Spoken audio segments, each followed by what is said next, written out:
আসসালামু আলাইকুম। আজকে বিকেলের নাস্তার জন্য নুডলস রান্না করব। তো প্রথমে নুডলসটাকে সেদ্ধ করব। তো এই জন্য চুলায় একটা প্যান বসিয়ে তাতে পর্যাপ্ত পরিমাণে পানি দিয়েছি, আর সেই সাথে পরিমাণ মতো লবণ আর সামান্য একটু তেল দিয়েছি। তো এবার পানিটা ফোটা পর্যন্ত অপেক্ষা করব।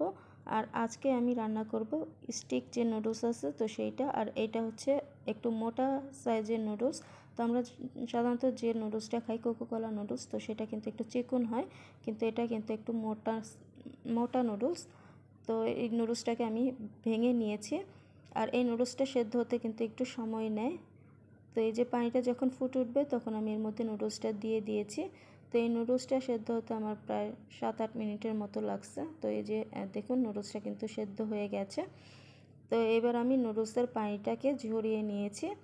ঝরিয়ে এবার ঠান্ডা পানি দিয়ে এটাকে ভালো করে ধুয়ে নিব, এতে করে নুডলসের যে কুকিং প্রসেসটা তো সেটা বন্ধ হয়ে যায়। তো এবার রান্না করতে চলে আসলাম। তো চুলায় প্যান বসিয়ে তাতে তেল দিয়েছি। তো এই নুডলস রান্নাতে একটু তেলের পরিমাণটা আমি বেশি করেই দিয়েছি। তো এবার এর মধ্যে আমি আলু কুচি দিয়ে দিলাম। তো আলুটাকে আমি লাল করে ভেজে নেব। তো এই যে এখানে কিন্তু আমার আলুটা লাল করে ভাজা হয়ে গেছে। তো এখন এর মধ্যে আমি বাঁধাকপি দিয়ে দিলাম। আর এখন যেহেতু শীতের সিজন, তো এই সিজনে কিন্তু শীতের সবজি বাঁধাকপি পাওয়া যায়। তো বাঁধাকপিটা দিয়েছি, আর বাঁধাকপিটা দিলে আমার নুডলসটা খেতে ভালো লাগে। তো বাঁধাকপিটা দিয়ে জাস্ট 1 মিনিটের মতো একটু নেড়ে নিয়েছি। এরপর এর মধ্যে পেঁয়াজ আর কাঁচামরিচ দিয়ে দিলাম, দিয়ে এটাকে জাস্ট আরও 1 মিনিটের মতো একটু ভেজে নিয়েছি। আর নুডলসের মধ্যে পেঁয়াজটা একটু কাঁচা কাঁচা থাকলে কিন্তু খেতে ভালো লাগে। তো এবার আমি সবজিটা চারপাশে একটু সরিয়ে নিলাম কড়াইয়ের। এর মধ্যে মাঝখানে আমি এর মধ্যে ডিম দিয়ে দিলাম, আর ডিমের সাথে পরিমাণ মতো লবণ, আর সবজির জন্য কিছুটা লবণ দিয়েছি। এবার ডিমের ঝুড়া তৈরি করে নিব। তো এই যে ডিমের ঝুড়াটা যখন হয়ে যাবে তখন সবজিটার সাথে ডিমটাকে ভালো করে নেড়েচেড়ে মিশিয়ে নিচ্ছে। তো এই যে পর্যায়ে আমি দিয়ে দিচ্ছি নুডলসের মশলা। তো এখানে আমি 1 প্যাকেট মশলা দিলাম, আর সাথে এখানে 2 চামচের মতো টমেটো পিউরি দিয়ে দিলাম। দিয়ে এবার সব কিছু খুব ভালো করে নেড়েচেড়ে মিশিয়ে নিচ্ছি। তো এই যে আমার সবজিটা কিন্তু হয়ে গেছে। তো এখন এর মধ্যে যে নুডলসটা সেদ্ধ করে পানি ঝরিয়ে রেখেছিলাম তো সেটা দিয়ে দিলাম। তো এই যে নুডলসটাকে এখন এই সবজিটার সাথে ভালো করে নেড়েচেড়ে মিশিয়ে নিচ্ছি।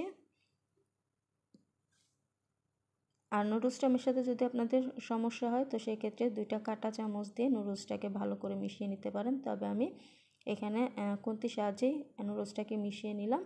তো এখন আমি এর মধ্যে নুডলসের আরেক প্যাকেট মশলা দিয়ে দিব। তো এই নুডলসের সাথে কিন্তু কোনো মশলা ছিল না, তো আমার বাসায় নুডলসের মশলা ছিল, তো সেখান থেকে আমি 2 প্যাকেট মশলা দিয়ে দিয়েছি। তো আপনারা চাইলে যে ম্যাজিক মশলা পাওয়া যায় তো সেটাও কিন্তু ব্যবহার করতে পারেন। এবার সব কিছু খুব ভালো করে নেড়েচেড়ে মিশিয়ে নিচ্ছি। আর এই নুডলসটা খেতে কিন্তু অনেক মজা হয়, বিশেষ করে সবজি দিয়ে রান্না করলে এই নুডলসটা খেতে বেশি ভালো লাগে। আর এই নুডলসটা সেদ্ধ করতে কিন্তু একটু সময় নেয়। তো কোকোকোলা নুডলস রান্না করতে যতটুকু সময় নেয় তার থেকে বেশি সময় নেবে এই নুডলসটা সেদ্ধ করতে। তো এই যে আমার নুডলসের মধ্যে আমি কথা বলতে বলতে এর মধ্যে সয়া সসও অ্যাড করে দিয়েছি। তো সয়া সসটা দিয়ে এটাকে আরও কিছু সময় একটু নেড়েচেড়ে মিশিয়ে নিলাম। এরপর নুডলসটাকে একটু ভাজা ভাজা করে নিয়েছি। তো আমার নুডলসটা হয়ে গেছে, আমি চুলাটা অফ করে দিয়েছি। এরপর এটাকে একটা সার্ভিং প্লেটে সার্ভ করে দিয়েছি।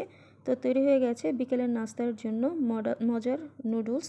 আর এভাবে করে নুডলস রান্না করলে কিন্তু পরিবারের সবাই বারবার এটাই খেতে চাইবে। তো খুবই সহজভাবে আজকে এই নুডলসের রেসিপিটা আপনাদের সাথে শেয়ার করলাম।